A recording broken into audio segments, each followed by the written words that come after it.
Our environment is a reflection of who we are and what we enjoy. It's also very important to us.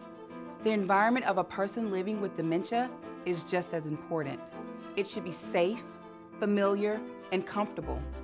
But there are other elements that must be considered too, such as clutter, noise, lighting, temperature, environmental clues, and activities of daily living. As caregivers, what you consider clutter may be that person's prized possessions. However, clutter is a fall risk. But can you go in and remove the clutter all at once? You can try, but might not meet with success.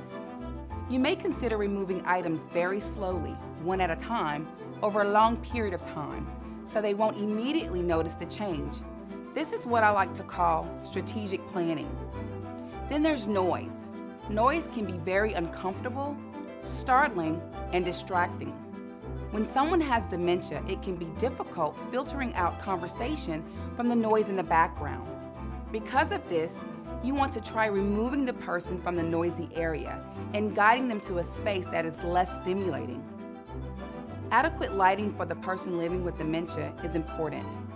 Inadequate lighting can increase hallucinations and paranoia. How many of you have seen that big bear in your living room? Only to rationalize the situation and realize that the bear you saw in the living room was simply a shadow from the moon shining through your window. Someone living with dementia may not have the capacity to think through this type of situation.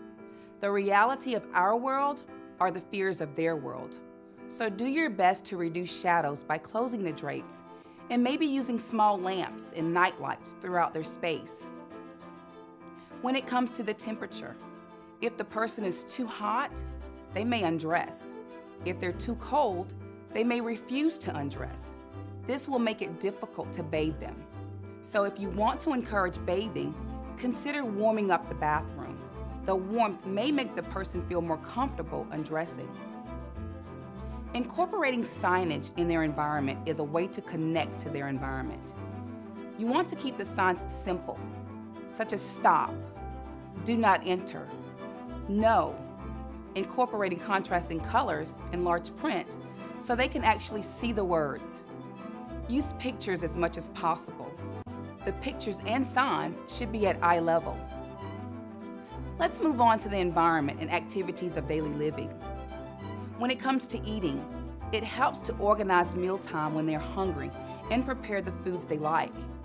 You want to be sure they're not coping with any type of pain, such as tooth pain or uncomfortable fitting dentures. Be sure distractions are at a minimum.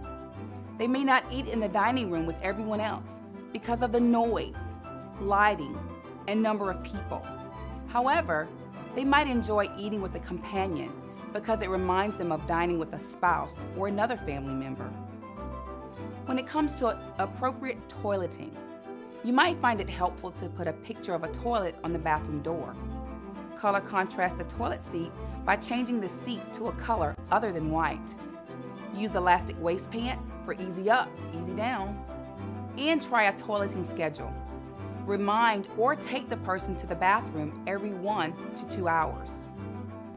When it comes to bathing, remember to warm the bathroom because it encourages undressing. Past preference is also important here. Do they prefer a shower, a tub bath, or a bed bath?